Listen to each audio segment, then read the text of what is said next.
Bonjour, nous allons aujourd'hui faire une synthèse sur les fonctions des nerfs crâniens. Ces fonctions des nerfs crâniens et donc l'examen des nerfs crâniens qui en découle constitue toujours une difficulté pour les étudiants en médecine et nous allons voir que les choses se simplifient lorsque l'on raisonne en termes de noyaux associés à ces nerfs crâniens.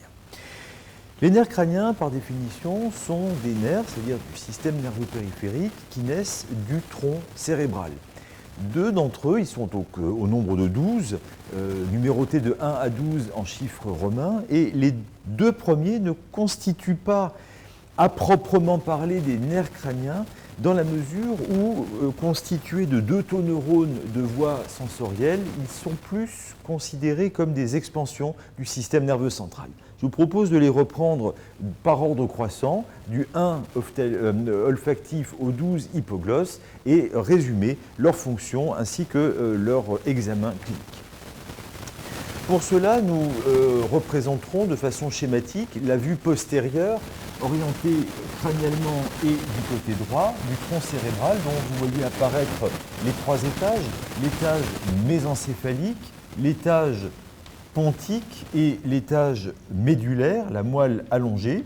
Vous voyez apparaître ici le colliculus supérieur relié au corps géniculé latéral par le bras du colliculus supérieur, le colliculus inférieur relié au corps géniculé médial par son bras.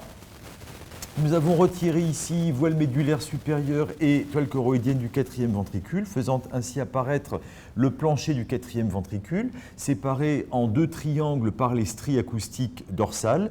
Le triangle pontique présente à décrire, comme vous le savez, l'éminentia teres avec le funiculus teres, puis la fovea supérieure et l'aire vestibulaire latérale.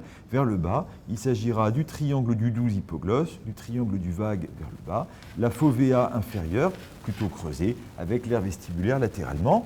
Enfin, nous avons, à la face postérieure de la partie non ouverte de la moelle allongée, les tubercules graciles et cunéiformes, prolongeant vers le haut les cordons graciles et cunéiformes, ainsi que le cordon latéral que vous voyez interrompu ici vers le bas.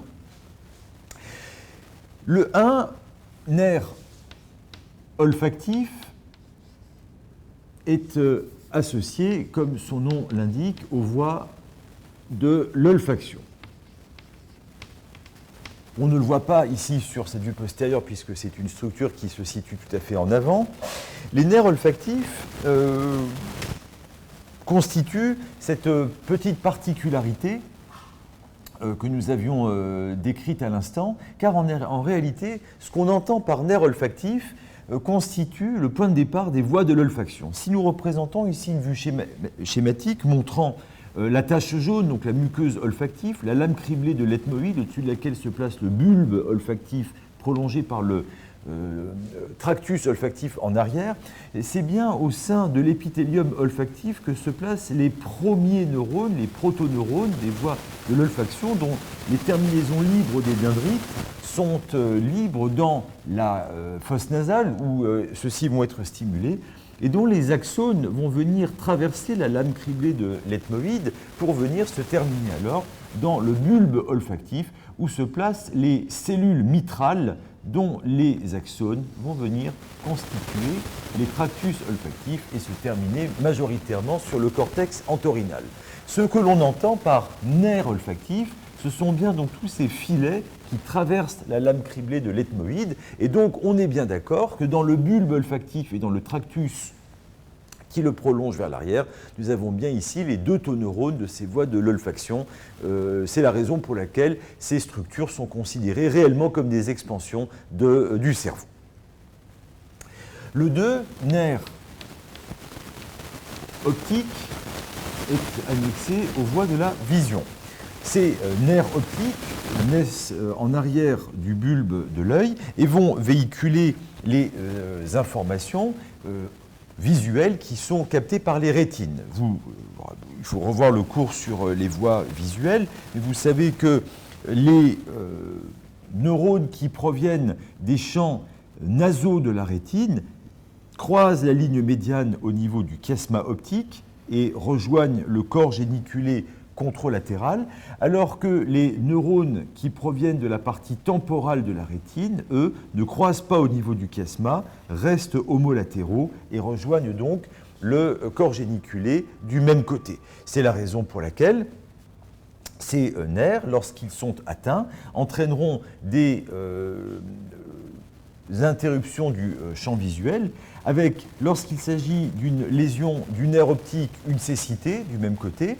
Dans les atteintes du chiasma, si l'atteinte est centrale, seuls les neurones qui croisent la ligne médiane sont atteints, réalisant donc une amputation des parties temporales des deux champs visuels. Il s'agit de l'hémianopsie bitemporale classiquement diagnostiquée dans les tumeurs hypophysaires. Lorsque l'atteinte est latérale, seules les fibres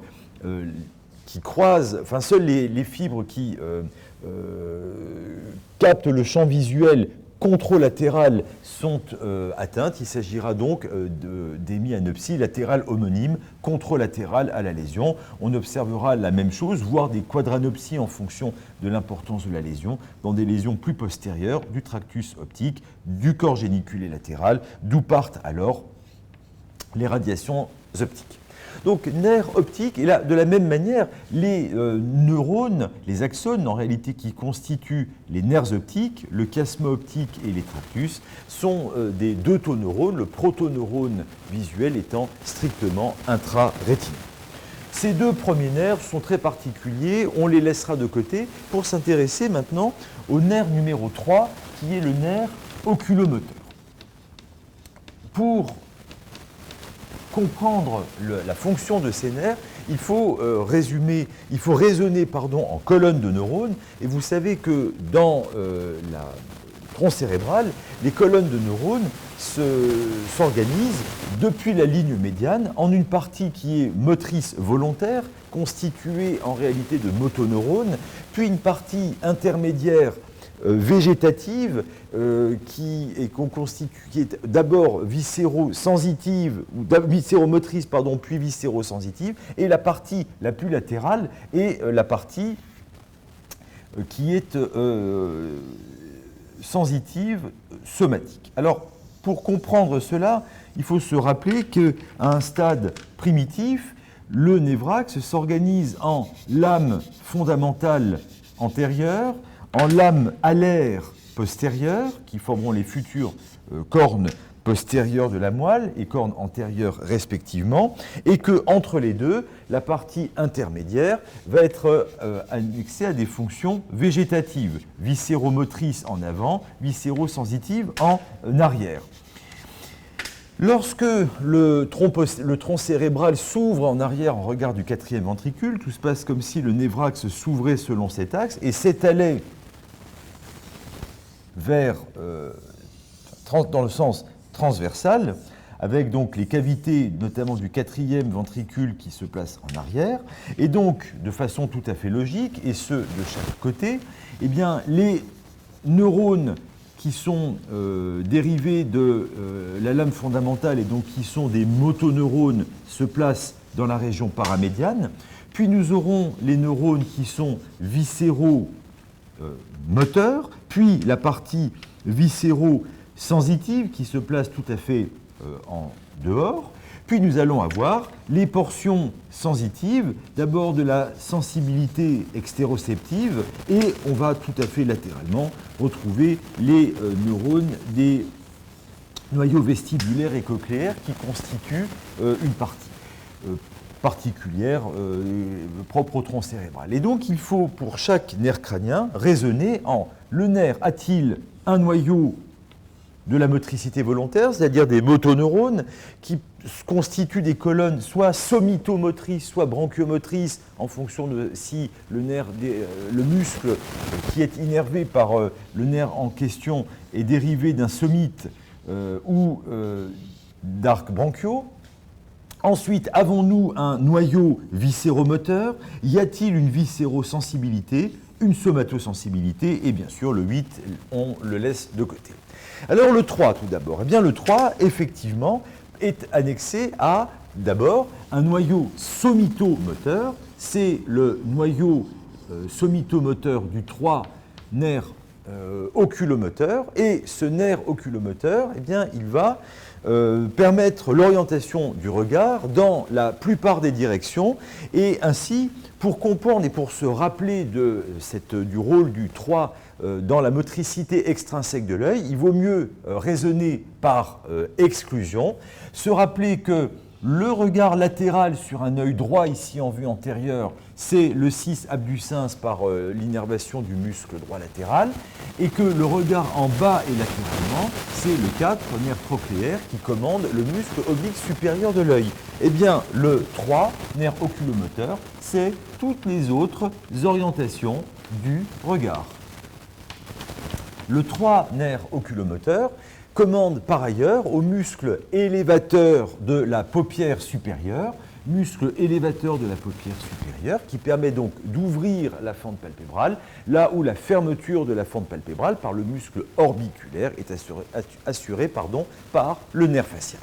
Donc l'oculomoteur, c'est finalement toutes les directions du regard, sauf le regard latéral et le regard latéral vers le bas, ainsi que l'élévation de la paupière supérieure.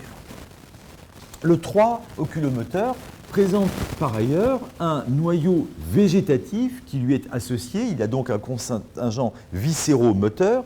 Il s'agit en réalité de deux groupes de noyaux. Noyau d'Edinger-Westphal qui contrôle à la fermeture du diaphragme irien, c'est-à-dire qui contrôle au myosis. Et nous avons par le noyau de Perlia l'accommodation et la convergence, c'est-à-dire la commande qui va permettre à la fois un strabisme convergent et une modification de la courbure du cristallin lorsque l'on passe de la vision de loin à la vision de près. Ainsi, cette fonction va être particulièrement testée lors de la recherche du réflexe photomoteur.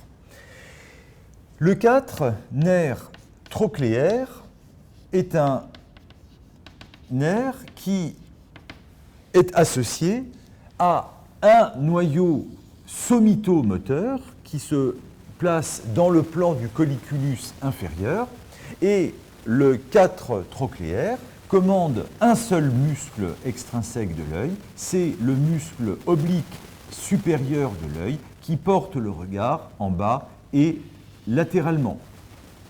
Le 4 trochléaire n'a pas d'autre noyau qui lui est associé dans le tronc cérébral, et donc c'est le muscle qui commande donc à l'oblique supérieur dont le tendon, vous savez, se réfléchit au niveau de la trochlée orbitaire, d'où le nom du nerf trochléaire, qui commande à ce muscle.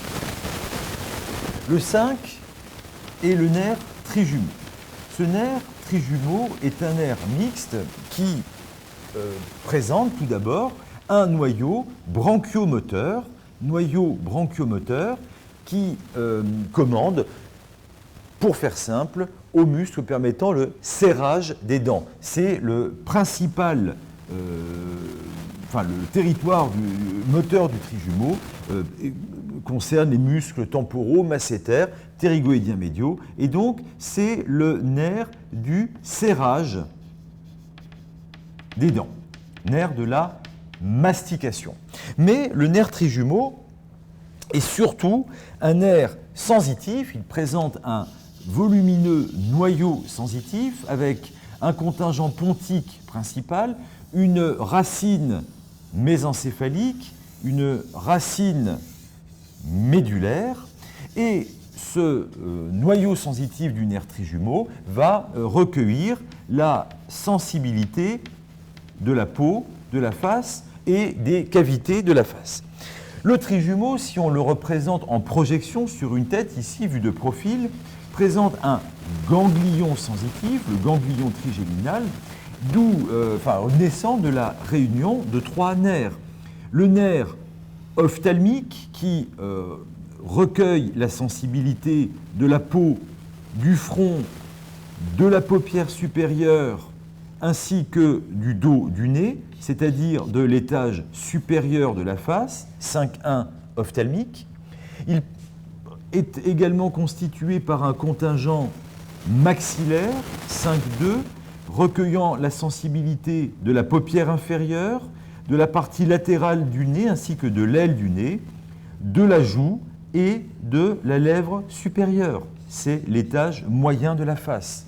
Enfin, le contingent mandibulaire, 5,3, lui, recueille la sensibilité de la langue, de l'étage inférieur de la face, de la peau de la lèvre inférieure, de la peau du menton. On notera une petite encoche ici, mandibulaire, qui est sous la dépendance du plexus cervical. Donc nerfs trijumeaux, constitués de 3 racines, ophtalmique 5,1, maxillaire 5,2, mandibulaire 5,3, qui recueillent la sensibilité respectivement de la partie supérieure, de la partie moyenne, de l'étage inférieur de la face. Et ce nerf trijumeau ne présente pas d'autres noyaux associés dans le tronc cérébral et le rôle végétatif du trijumeau, puisque les rameaux terminaux du trijumeau vont commander à la glande lacrymale, à la muqueuse nasale, aux glandes salivaires, eh bien, les rameaux terminaux du trijumeau qui innervent précisément les différents organes de la face reçoivent par collatéralité des fibres végétatives amenées par d'autres nerfs crâniens.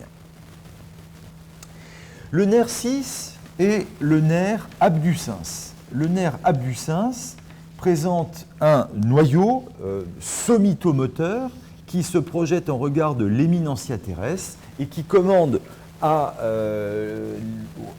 regard latéral, puisque le seul muscle innervé par l'abducens, c'est le muscle droit latéral qui porte donc le regard vers le dehors. Ce nerf abducens, qui porte donc le regard vers le dehors, n'a pas d'autre noyau qui lui est associé dans le tronc cérébral. Le 7. Le 7, nerf facial, est un nerf mixte qui présente plusieurs contingents. Tout d'abord, le 7 présente un contingent branchiomoteur. C'est le noyau moteur du 7 constitué de motoneurones dont les axones ont la particularité, rappelez-vous, de s'enrouler autour du noyau du 6 avant de venir sortir au niveau de l'espace de l'angle pontocérébelleux. Ces motoneurones permettent la motricité du masque cutané de la face et à ce titre vont donc commander l'expression de la mimique faciale et contrôlent également la fermeture des sphincters de la face, les paupières, la bouche, donc les lèvres en particulier. Il n'y a pas que ces muscles du SMAS qui sont commandés par le nerf facial, le noyau moteur du nerf facial. On a quelques muscles de la région cervicale, ventre postérieur du digastrique, muscles styloïdiens, mais on a également, au niveau du cavum tympanique, le muscle stapédien qui empêche ou qui limite les oscillations de la base du stapès dans la fenêtre vestibulaire et qui donc limite ou module la transmission des sons de l'oreille moyenne vers l'oreille interne. Alors, ce muscle stapédien, on l'avait étudié dans le cours sur l'oreille moyenne. Ce muscle stapédien vient se localiser ici dans la paroi postérieure du cavum tympanique et il reçoit son innervation par un petit nerf qui est issu de la troisième portion intrapétreuse du 7 quand il chemine en arrière du cavum tympanique et eh bien, cela explique pourquoi dans les paralysies faciales périphériques, eh bien, l'enregistrement automatisé du réflexe stapédien est un examen clinique important qui permet de déterminer le niveau lésionnel d'atteinte du nerf facial. Si le nerf est lésé en aval du départ du nerf du muscle stapédien, le réflexe stapédien est conservé. Si la lésion est en amont, eh bien, le réflexe stapédien disparaît. Il est également à noter que ce noyau du nerf facial, qui est commandé par le corticonucléaire, présente une asymétrie qui explique la particularité des paralysies faciales d'origine centrale qui prédominent à la partie inférieure du visage. Ceci, nous l'expliquons sur ce schéma de systématisation où nous représentons de chaque côté le départ du corticonucléaire. Donc, corticonucléaire du côté droit, avec que nous pouvons placer de cette manière, corticonucléaire du côté gauche que nous plaçons de cette manière. Eh bien, ce qui est intéressant de constater, c'est que si le noyau du nerf facial, le noyau branchiomoteur du 7, présente une partie supérieure qui est associée à la commande de la moitié supérieure de la face, et ceci, on peut le représenter de chaque côté, et présente une partie inférieure, 7 inférieure, qui est annexée à la commande de la partie, de la moitié inférieure du SMAS. On peut dire des choses de cette manière. Eh bien, la moitié supérieure du noyau du 7 est commandée par les deux corticonucléaires. Le corticonucléaire homolatéral et le corticonucléaire contralatéral après décussation. Alors que la moitié inférieure de ce noyau n'est commandée que par le corticonucléaire contralatéral après décussation. Cela explique la raison pour laquelle, en cas d'AVC corticale donc de la cérébrale moyenne, eh bien, nous aurons une interruption complète de la commande du 7 inférieur contralatéral. Or, le 7 supérieur, recevant une commande des deux corticonucléaires, continuera d'être stimulé, raison pour laquelle la paralysie faciale, on peut le faire de l'autre côté en réalité, eh bien, si vous avez une interruption ici du corticonucléaire, eh bien, la paralysie faciale contralatérale qui sera observée sera plus marquée à la partie inférieure du visage, par contre moins marquée à la partie supérieure qui, elle, reste commandée par le corticonucléaire. Commande bilatérale pour le 7 supérieur, contralatérale exclusivement pour le 7 inférieur. Le nerf facial présente ensuite des noyaux végétatifs. Ces noyaux végétatifs, c'est le noyau salivaire supérieur et le noyau lacrymo-muconasal. Noyau salivaire supérieur pour les glandes salivaires du plancher oral et noyau lacrymo-muconasal qui va essentiellement commandé à la sécrétion des larmes. Et c'est la raison pour laquelle, en cas de paralysie faciale périphérique, il est nécessaire de réaliser un test de Schirmer, qui est ce test qui mesure la sécrétion lacrymale de façon à objectiver une éventuelle xérophthalmie, c'est-à-dire une sécheresse oculaire pouvant entraîner un risque d'ulcération, de kératite et d'ulcération de la cornée. Alors, pour comprendre le trajet de ces fibres, notamment qui contrôlent la sécrétion des larmes, rappelons ici les différents trajets du 7, la première portion intrapétreuse, puis le genou du nerf facial, où se place d'ailleurs son ganglion sensitif, puis la deuxième portion intrapétreuse qui marque son empreinte à la paroi médiale de la caisse du tympan, et ensuite la troisième portion intrapétreuse verticale.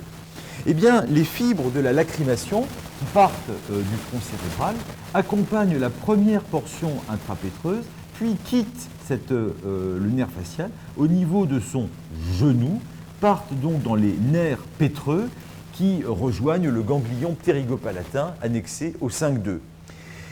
Ceci explique que, en cas de lésion du 7 en amont du départ des nerfs pétreux, la paralysie faciale qui sera observée s'accompagnera d'une interruption de la commande des larmes et donc d'une anomalie du test de Schirmer.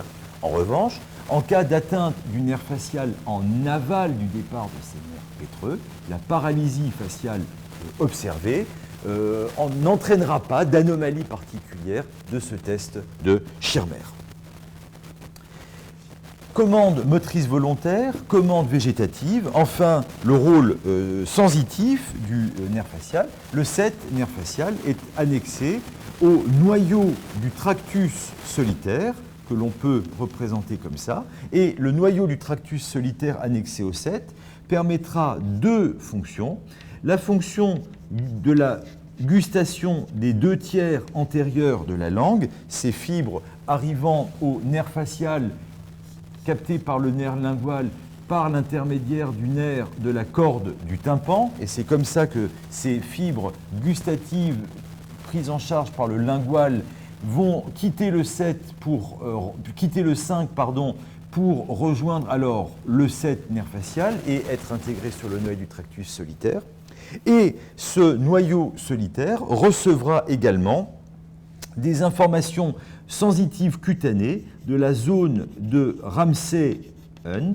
Cette zone de Ramsay-Hunt, c'est la peau du fond du conduit acoustique, de la conque et de la paroi postérieure du conduit acoustique externe. Cette zone de Ramsay-Hunt devra être observée à l'aide d'un otoscope devant toute paralysie faciale périphérique d'apparition spontanée, de manière à dépister des lésions cutanées de zona du nerf facial, le zona du nerf facial, zona du ganglion géniculé, étant une cause non exceptionnelle de paralysie faciale. Et ainsi, si l'on a ce raisonnement en noyau associé au nerf facial, eh bien, on retrouve les différentes fonctions de ce nerf, ce qui permet de comprendre la sémiologie des paralysies faciales et la conduite de l'examen clinique et la prise en charge clinique. Innervation du SMAS et donc protection de la cornée par paralysie, par atteinte de l'orbiculaire, le muscle stapédien et donc la recherche du réflexe stapédien, la commande de la lacrymation et la réalisation du test de Schirmer, l'innervation de la zone de Ramsay-Hunt et donc l'examen otoscopique qui est nécessaire dans le bilan des paralysies faciales. Le 8 est le nerf vestibulo-cochléaire. Il est donc annexé à l'audition et à l'équilibre. Il est annexé au noyau vestibulaire et cochléaire qui se projette au niveau de l'angle latéral de la fosse rhomboïde. Et je ne les décrirai pas plus précisément et je vous renvoie notamment au cours sur le vestibulo-cervelet. Le nerf numéro 9 est le nerf glossopharyngien. Comme son nom l'indique, c'est un nerf qui se destine, glossa à la langue, pharyngien au pharynx. Ce nerf est associé à différents types de noyaux. Nous avons tout d'abord, à l'étage médulaire, cette fois-ci du tronc cérébral, un noyau moteur annexé en haut au 9, puis au 10 et au 11, c'est le noyau ambigu, parce qu'il est annexé à 3 nerfs crâniens. Les motoneurones de l'ambigu annexé au 9 commandent à la motricité du pharynx et vont donc intervenir dans le temps pharyngé de la déglutition. Ils commandent également aux muscles du voile du palais et en cas d'atteinte du 9, on observera le signe du rideau. Le signe du rideau, c'est l'affaissement du voile du palais que l'on peut observer, bouche ouverte. Voici l'arcade dentaire supérieure, voici la lèvre supérieure, la lèvre inférieure, et donc le signe du rideau, c'est un affaissement du voile du palais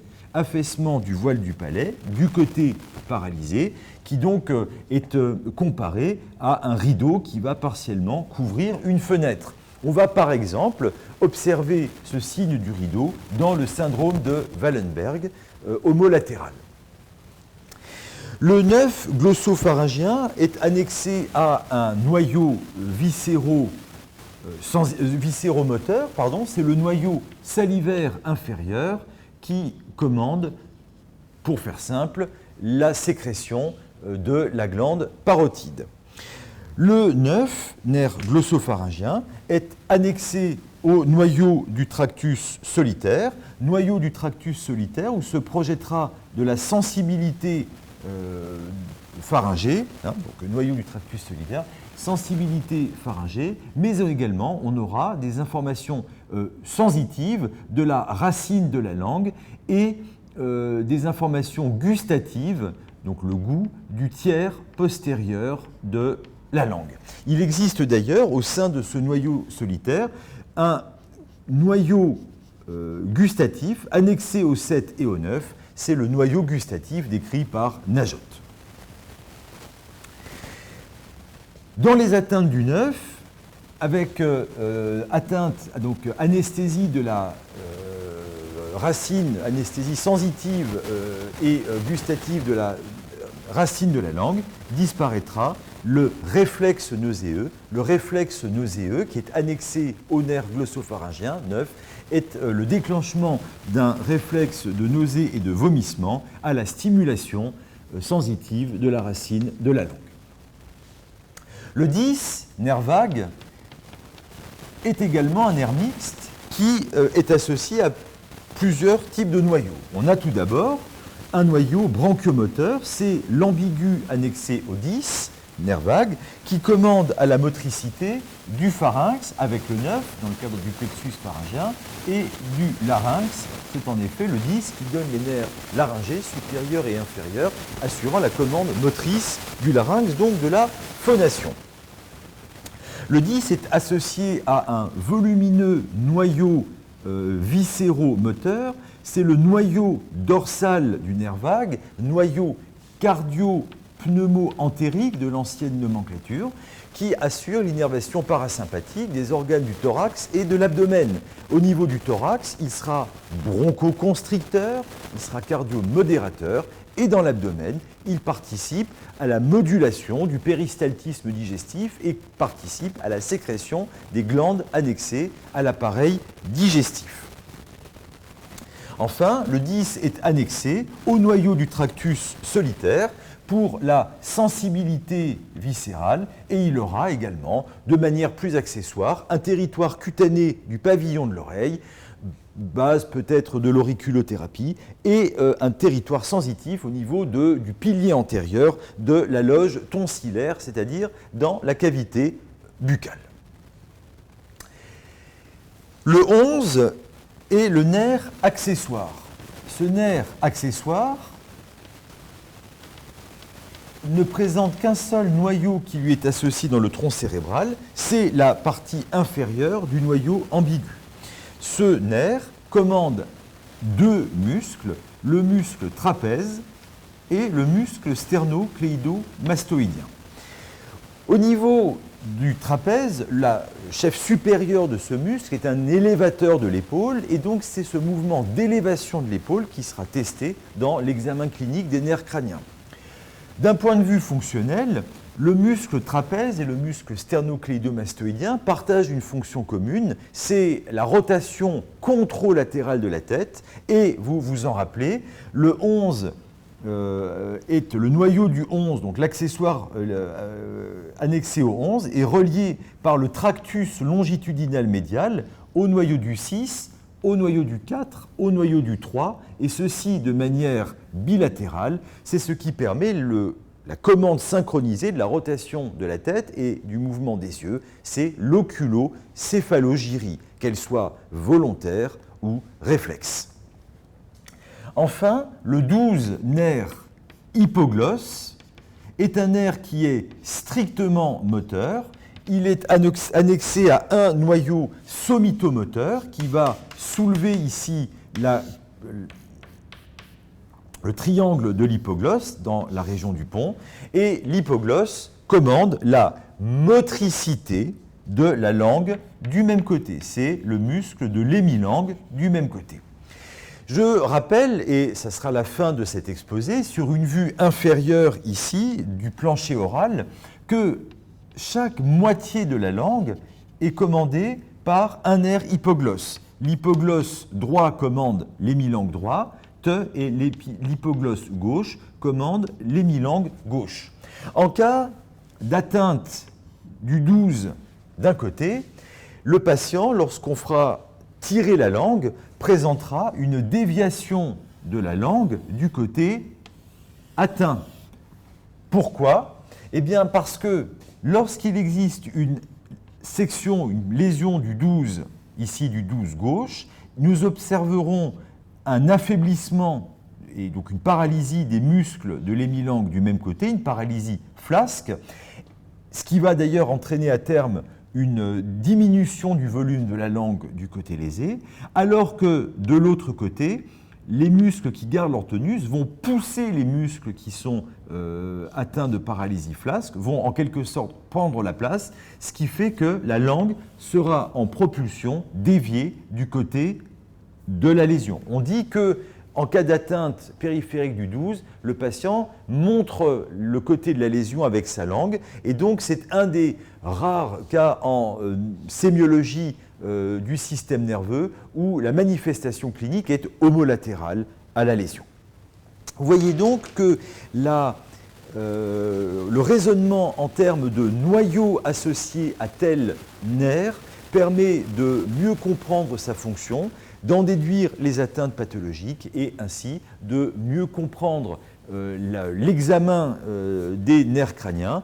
Et je vous invite, pour compléter cet exposé, à reprendre les cours sur la description et la systématisation du tronc cérébral qui apportera les éléments complémentaires à cette présentation de la sémiologie et de l'examen clinique des nerfs crâniens. Je vous remercie de votre attention.